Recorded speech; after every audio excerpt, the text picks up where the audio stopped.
الحمد لله رب العالمين الصلاة والسلام على نبي کریم صلی اللہ علیہ وسلم اما بعد قال تبارک وتعالى في قرآن المجيد والعصر ان الانسان لفي خسر الا الذين آمنوا وعملوا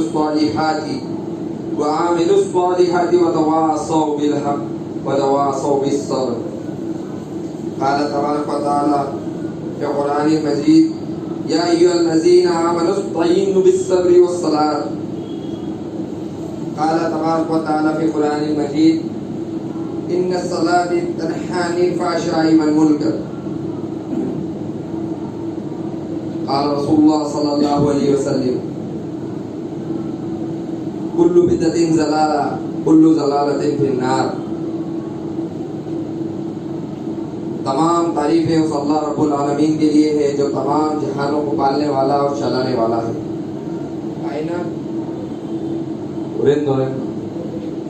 کائنات کا نظام اللہ رب العالمین کے ہاتھ میں ہے، اور اس چیز کا یقین دلانے کے لیے اور اس چیز کو بتانے کے لیے ہمارے محمد صلی اللہ علیہ وسلم آپ نے اپنی تمام زندگی اس میں وقف کر دی کہ لوگوں کو یہ چیز بتائیں کہ اللہ کے علاوہ کوئی معبود نہیں. یہی چیز توحید کہلاتی ہے. توحید اور ایمان، اس کا لفظی ترجمہ تو بہت وسیع ہو جاتا ہے، لیکن ایک چھوٹے سے میں ہم سمجھیں تو اس کا معاملہ ہے، اس کا ماننا ہے کہ یقین جس انسان کے اندر آ جائے اللہ رب العالمین کی وحدانیت پہ تو وہ ایمان والا ہو جاتا ہے. اب ایک شخص زبان سے تو اقرار کرتا ہے لا الہ الا اللہ محمد رسول اللہ کے اللہ کے سوا کوئی معبود نہیں، کوئی عبادت کے لائق نہیں، لیکن اس کے عملی تقاضے جو رہتے ہیں وہ سب اس کلمے کے بالکل اپوزٹ جاتے ہیں.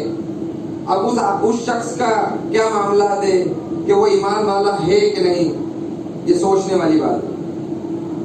اسی مقصد سے اللہ رب العالمین نے قرآن میں آیتیں اتاری تاکہ واضح دلیل انسان کے سامنے پیش کی جائے کہ وہ دیکھے، سمجھے اور اپنے ایمان کو درست کرے. جس طریقے سے اللہ رب العالمین نے قرآن میں فرمایا والعصر کہ تمام کے تمام انسان خسارے میں، تمام کے تمام خسارے میں ہیں سوائے ان کے کہ جو ایمان لائے. ایمان لائے کیسے وہ بھی بتایا اللہ نے کہ ایمان لاؤ ایسے کہ جیسے پہلے والے لائے، کما عمل الناس. تو ہر آیت ایک آیت کی تشریح کرتی ہے. اب ہم سوچیں کہ ہم تو ایمان لیا ہے، کلمہ پڑھ لیا، تو وہ ایمان لانا ایک آپ کا خود کا بھرم ہے، سوچنا ہے. اصل ایمان ایسا ہے کہ جو اللہ رب العالمین نے قرآن میں بتایا کہ یہ ایمان والو ایمان لاؤ جیسے تم سے پہلے والے ایمان لائے.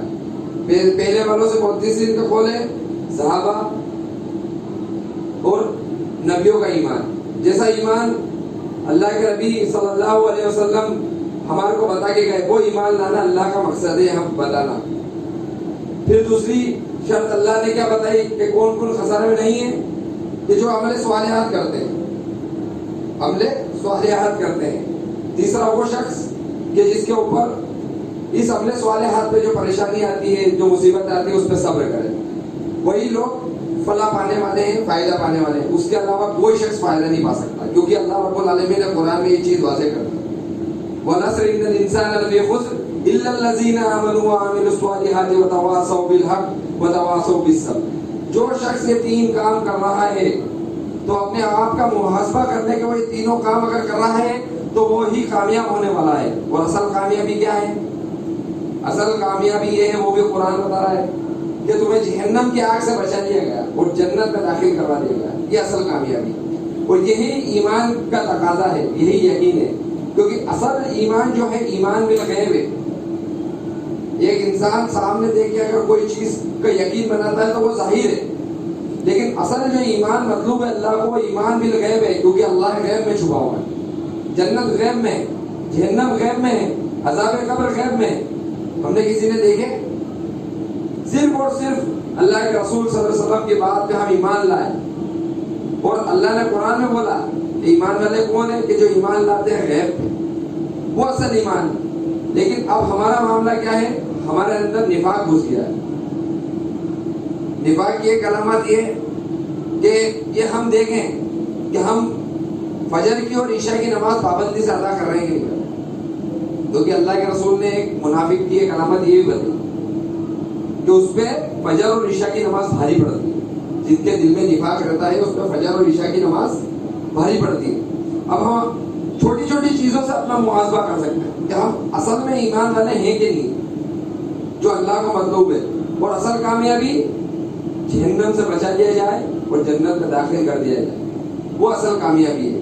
لیکن ہم اصل کامیابی دنیاوی کامیابی کو مان لیتے ہیں اور اسی کے چکر میں ہم ہمارے ایمان میں بھی گراوٹ پیدا کر لیتے ہیں اور یہاں تک کہ اس حد درجے تک پہنچ جاتے ہیں کہ ہمارا ایمان اصل ایمان سے ہٹ جاتا ہے. پھر ہم ایک رواجی مسلم بن جاتے ہیں. جیسے ہی اللہ اکبر کی صدا آتی ہے اور ہمارے پاس کوئی کسٹمر کھڑا ہے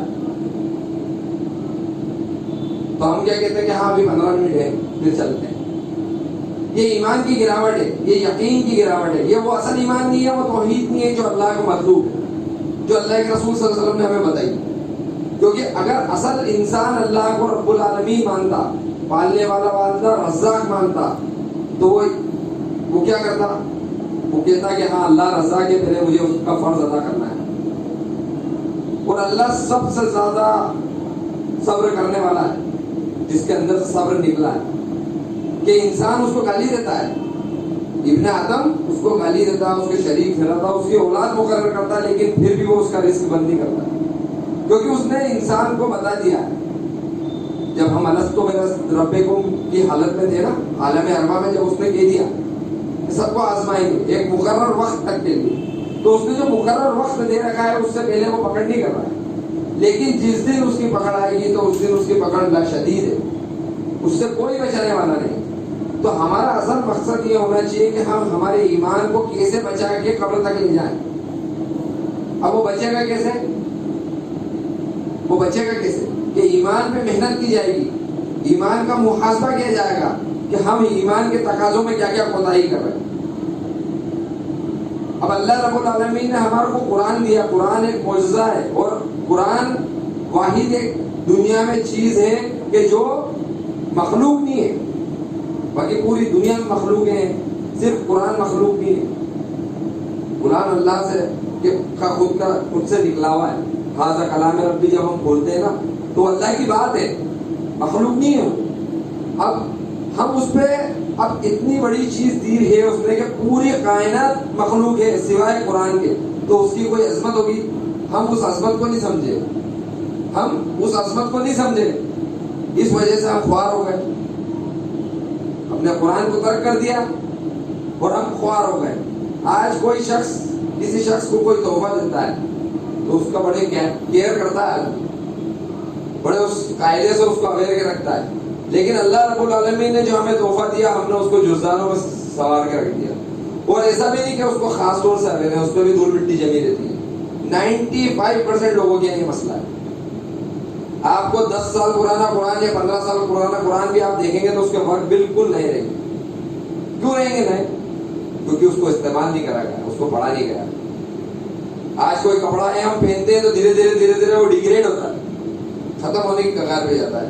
ہماری قرآن ویسا کا ویسے ہی ہے. دادا کے زمانے کا قرآن رکھا ہوا ہے, پردادا کے زمانے کا قرآن رکھا ہوا ہے, بڑے فخر سے بتاتے ہیں. لیکن یہ فخر والی بات نہیں ہے, یہ انسان کے لیے فخر والی بات نہیں ہے کہ اس نے اس کا استعمال نہیں کرا. اس کے پیج کی کوئی ایکسپائری ڈیٹ ہے, اگر وہ یوز ہوگا تو وہ ختم ہوگا, وہ ایکسپائر ہوگا. لیکن ہم نے اس کو یوز نہیں کرا تو وہ ایکسپائر نہیں ہوا. تو اس کا مطلب کیا ہوا کہ ہم نے قرآن سے بالکل رشتہ توڑ دیا. اب قرآن ہماری ہر جگہ رہنمائی کرتا ہے, اور اللہ نے قرآن میں یہ بات بھی کہی کہ ایمان والے تو وہی جو اس کتاب پہ چلتے ہیں, اور یہ کتاب ان کی ہدایت کرتی ہے. آج نماز کا مسئلہ دیکھ لو آپ ہمارا, جبکہ اللہ کہہ رہا ہے کہ بے شک نماز تمہیں برائی اور بے حیائی سے بچائے گی. کیا بتائی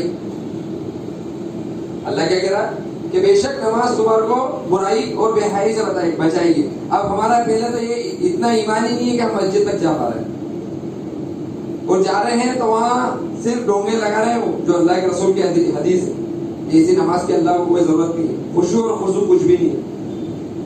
آج ہماری نماز ہمارے کسی برے کام سے نہیں بچاتی ہے، تو اب نماز غلط ہو گئی نعوذ باللہ، کیا وجہ؟ جبکہ اللہ نے قرآن میں کہہ دیا کہ نماز تمہیں برائی اور بے حیائی سے بچائے گی، اور ہم برائی بھی کر رہے ہیں اور بے حیائی بھی کر رہے ہیں، تو کیا وجہ ہو گئی؟ یا تو قرآن غلط نعوذ باللہ، یا ہم غلط۔ کیونکہ اگر ایک انسان نماز پڑھ رہا ہے اور وہ برائی اور بے حیائی کر رہا ہے تو پھر چیک کر لے وہ کہ وہ نماز پڑھ رہا ہے کہ نہیں پڑھ رہا ہے، کہ جو بے حیائی اور برائی سے بچاتی ہے، جیسے صحابہ کو بچایا تھا۔ صحابہ کے الگ سے اترے ہوئے فرشتے نہیں تھے، ان کی بھی تقاضا تھے، ان کی بھی ضرورت تھی، لیکن انہوں نے سارے تقاضے دین کے تابع کر دیے، اس ایمان کے تابع کر دیے۔ ان کے کیا اولادیں ہیں آج ہماری؟ 2 بچے 3 بچے، ماں باپ سے تو آج کل 50% لوگوں نے رشتے ہی کاٹ دیا، پیدا جا شادی ہوئی اور ماں باپ کو چھوڑ دو، تو 3 4 5 جنے ہوئے۔ ان کے تقاضے پورے کرنے کے لیے ہم نے اللہ کے حکم کی نافرمانی تو کی، ساتھ میں شرک اور کفر بھی کر گئے۔ کیسے کر گئے؟ ان کو پالنے میں ویاپار کرتے ہیں لوگ، جھوٹی جھوٹی قسمیں کھائیں، یہ کیا ہے؟ اللہ کو رزاق مانتا تو سچ بولتا کہ اللہ پالتا ہے۔ تو ایسی چھوٹی چھوٹی چیزیں ہم نے ہماری زندگی میں وہ کر لی ہے، اپنا لی ہے کہ ہم شرک کے خفی تک پہنچ گئے، کیونکہ رہنمائی کے لیے ہم نے قرآن کو سمجھا نہیں، دیکھا نہیں۔ صحابہ نے سمجھا، اور صحابہ نے کس سے سمجھا؟ جن کو خود اللہ نے سمجھایا۔ ہم سمجھتے ہمارے حساب سے، صحابہ نے بھی اپنے حساب سے سمجھنے کی کوشش کری، قرآن میں تو وہ غلط ہو گیا ان سے معاملہ۔ صحابہ نے خود اپنا فہم لگایا نا جب قرآن میں، تو ان سے بھی غلط ہو گیا معاملہ۔ اللہ کے رسول نے پھر سمجھایا کہ اس آیت کا مطلب یہ نہیں، اس طریقے سے۔ کیوں؟ کیونکہ اس قرآن کو اللہ نے نازل کرا اور اللہ نے اللہ کے رسول کو سمجھایا ہے۔ اب ہم سمجھ لیتے ہیں ہمارے حساب سے، اب جو فائدے کی آیتیں آتی ہیں وہ ہم لے لیتے ہیں، جیسے حدیثیں بھی ہم وہی لیتے ہیں۔ جہاں تقوی کی بات آ جاتی ہے تو ہم پیٹ پھیر کے گھوم جاتے ہیں۔ بریلویت میں اور ہمارے میں کوئی زیادہ ڈفرینس نہیں ہے، یہ بتا دوں۔ وہ اپنے من کی کر رہے ہیں، ہم ہمارے من کی حدیث سے لے رہے ہیں۔ ہم ہمیشہ فتوے کی طرف متاثر ہو جاتے ہیں، کہاں ہمارا فائدہ دکھ جائے، جبکہ ہمارے نظر میں حدیثیں رہتی ہیں لیکن ہم پھر بھی فتوا لینے جاتے ہیں۔ یہ ہمارا ایمان ہے، یہ کمزور ایمان کی نشانی ہے کہ انسان تقوی کو چھوڑ کے اور فتوے کی طرف جائے۔ حیا علی الصلاۃ حیا علی الفلاح کی جیسی صدا آتی ہے ہم کہتے ہیں کہ ہاں کرتے ہیں، ہاں کرتے ہیں، ٹائم آخر تک لے جاتے ہیں، پڑھتے ہوں گے لیکن آخر تک لے جاتے ہیں۔ یہ ایمان کی کمزوری ہے۔ آج ایک شخص سے کسی کو محبت رہتی ہے، وہ فون کرتا ہے 1 منٹ میں جاتا ہے، اپنی ضرورت کے کام کے لیے 1 منٹ میں تیار رہتا ہے، اس کو اس میں فائدہ دکھتا ہے۔ ہمارے اندر یہ یقین کی کمی ہے کہ یہ عمل ہم کریں گے تو اللہ ہمارے کو اس پہ کیا دے گا، اور نہیں کریں گے تو کیا لٹ پڑیں گے، یہ کمی ہے۔ اس لیے ہم ہر چیز کو آسانی سے ترک کر دیتے ہیں، اور اسی وجہ سے ہم خوار ہو رہے ہیں۔ اللہ کے رسول صلی اللہ علیہ وسلم کی حدیث صحیح مسلم کی کہ ایک شخص جو ایمان لایا اور اس نے نماز پڑھی تو وہ اللہ کی حفاظت میں آ جاتا، وہ اللہ کی حفاظت میں آ جاتا، اور تم اس حفاظت میں آئے ہوئے بندے کو ستاؤ مت، کیا پتہ اللہ تمہارے سے کیا مطالبہ کر لے۔ آج تمام مسلمانوں کو ستایا جا رہا ہے، اللہ مطالبہ نہیں کر رہا ہے۔ کیا وجہ؟ کہ ہم اس حدیث میں اپنے آپ کو فٹ نہیں کر پا رہے۔ ہمارا ایمان اور ہماری نماز اس کنڈیشن کی نہیں ہے کہ ہم اللہ کی حفاظت میں چلے جائیں، جبکہ اللہ ظلم ذرا سا نہیں کرتا ہے۔ کیا قرآن کی آیت اللہ نے اتاری کہ ایک انسان نے کسی ایک انسان کی جان بچے گی، اس نے پوری انسانیت کی جان بچے گی انسان کے لیے، تو وہ تو خالق اور مالک ہے، غفور الرحیم ہے، کیا رحم نہیں کرے گا وہ اپنے ماننے والوں کے ساتھ؟ لیکن ہم مان نہیں رہے جیسا اس نے ماننے کا بتایا، جیسا ہمیں ایمان لانے کا بتایا گیا ہے۔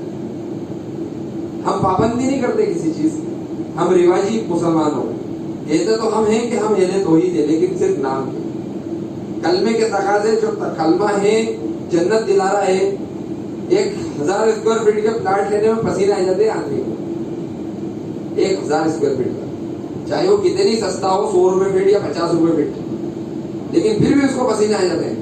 وہ جنت اللہ رب العالمین نے جو تیار کری ہے، جو سب سے آخری درجے کا جنتی ہے، اس کے لیے دنیا سے 10 گنا بڑی، پھر بادشاہ، اس میں بادشاہ ہے، وہ جو بولے گا، جو حکم دے گا، سب پورے ہوں گے، فری میں مل جائے گی بغیر محنت کے۔ جو